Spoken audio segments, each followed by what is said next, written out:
Welcome back, my friends. You have joined Love Life, where we hope you make choices and decisions that love you back. I am Michael, a person in long term recovery from substance use disorder, co occurring with mental health that is post traumatic stress disorder, PSD, and I have the superpower, the gift of attention deficit disorder that is the amusement park I never intended to pay for. I am healing on purpose from physical and sexual abuse in my life, childhood, teenager, and even as an adult during my addiction use. So I hope by sharing that, I encourage someone to work and be on a journey of healing from trauma that life may had with life just lifing and bringing it upon myself through my choices and decisions. And so today we're talking about um, what will make us use or continue to use. And remember, we talk about it can be a mind altering, but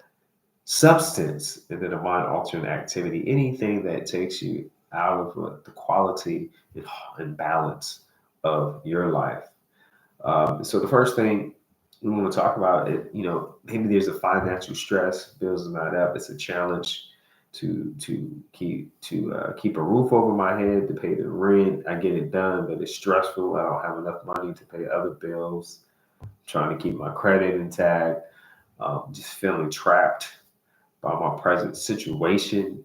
If anybody can relate to that, and then things start getting out of control. So this feeling can make me feel vulnerable, can make me feel inadequate, can make me feel like I can never do enough to take care of myself. I'm just barely keeping my head above water, as they use the term, barely treading water, just paddling like hell underneath. And it's just, how do I get out of this cycle of barely making it financially? And so these feelings may arise, these emotions may arise, and you may feel like what? It may activate something emotionally and psychologically where you say, well, let me take a sip of this, or let me participate in this activity that's going to numb the reality of what I'm facing today. And so, and because what? If it's all about what, participating in an activity or using substance that can help me forget my problems for the moment.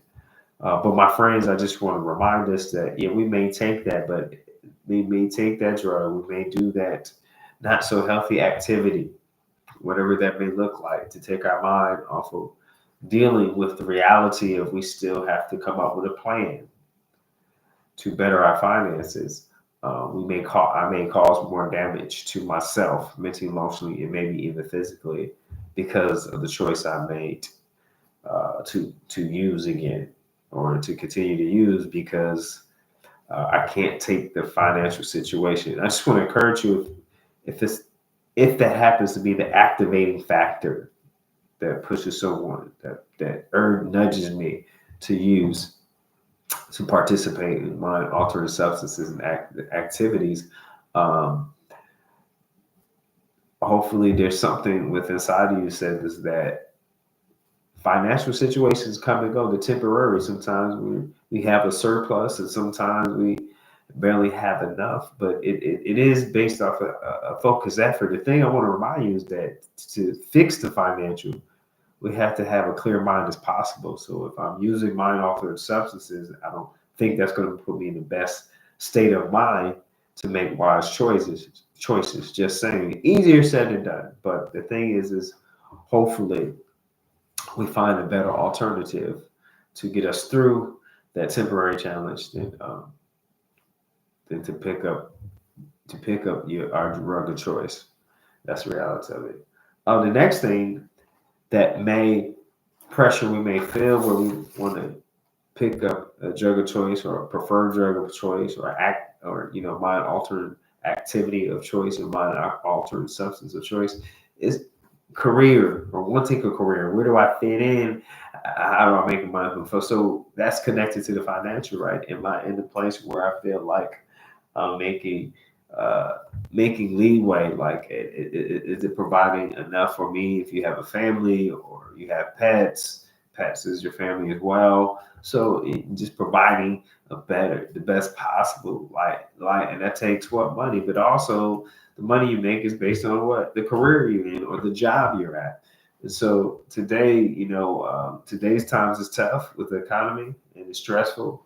And sometimes in today's world, um, sometimes our identity can be wrapped up or entangled in or intertwined with what we do on our job. What level am I? Am I mid management? I'm beginning. Where am I at? Where am I in that ranking poll in the workplace, in the business environment? And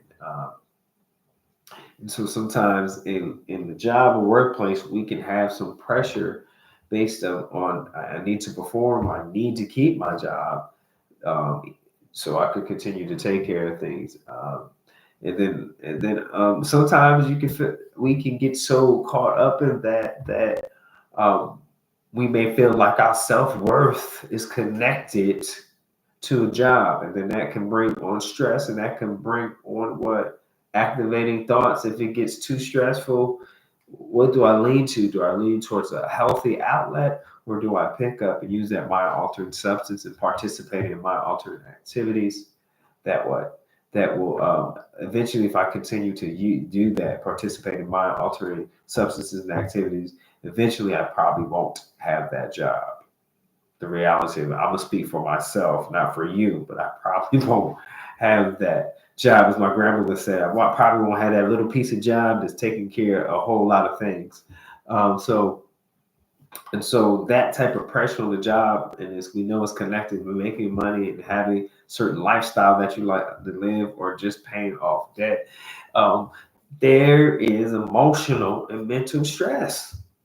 We may not like the announcement, but that's emotional and mental stress. And we hope you have a wellness plan. And myself, I'll speak for myself, wellness plan for when this arises, because this is going to happen. I don't know about you. I have to work, right? Uh, so to alleviate, to relax, release the stress. I hope you choose exercise, walk, movie, take time with friends, spend more time with your pets, whatever pets you have, instead of going and choosing your retired drug of choice, right? Um, because sometimes it says what we want to fail forward, but we don't want to fail and fail ourselves, um, by using, again, picking up and using mind altering substances and mind altering activities. And then there's sometimes where mind altering for a small amount of time, mind altering substances could boost performance depending on what type of drug of choice is. And so we have to be careful of that, and lean on the knowledge and understanding you have. If you have been in IOP, intensive outpatient, those tools, you go to therapy, whatever you go to, lean into your whatever support group for mental health and substance use. If you go to NA, narcotics, alcohol, whatever, smart recovery, celebrate recovery, the list goes on. Whatever it is, I hope we have the strength to lean into those tools as an alternative, instead of trying to medicate myself and numb the pressure. Really, it is, I'll speak for me, I don't want to face the challenge on finding a solution for that specific situation. That's what it is. It's finding a solution for that specific situation. What do I need to do to improve this on the job? Is it looking for another job over time? And that takes time, and be patient. So yeah, patience, right? All caps, right? That's a whole different story. So today, our last but not least, today our last thing, we'll look at what may cause one, me or you. Yes, talking about us in the room, us people that are looking to see how we can better our mental wellness and our emotional strength, and and living a life of recovery. And so, yeah, I'm talking about us. And so, a possible situation and circumstances is, if we're adults, you go back to college or you go back to school just to pick up some new skills so you can get higher pay, whatever it may be. So the stress of having, most of the time when we're adults and we're going back to school so we can improve what our financial situation and to improve our skills. Um, so the pressure of that, you still got to work. You still may have family. You still got other priorities you have to do, other things that you participate in your life that are positive at the time, and and it's a large workload. It's a lot. You got to learn how to time management. If your classes, if you're online, if you're going on campus, and so you have homework. It may be that also with going back to school, the stress of how am I going to pay for it? Do I want to take out a loan? Do I want to pay it out of pocket? It's going to what change and adjust my life. The thing is, am I willing to make the temporary adjustments so it's not as stressful, right? And so now we got to balance work, school, family life, however that may look for you. And so, um, and then you got to perform academically. Then you got to what? You want to do well in class and have a good GPA, a respectful GPA. So these conditions, these challenges can get to somebody and really activate a feeling that the only way I can cope with this if I use mind altering substance and do mind altering activities. But I hope that you find that because of recovery, it gave you the gift of these challenges to go back to school, to have uh, a consistent job, to be on a job consistently, and a desire to be on a job consistently and stick with something. So I would encourage you to look at that, what recovery has provided, instead of having a feeling of activating.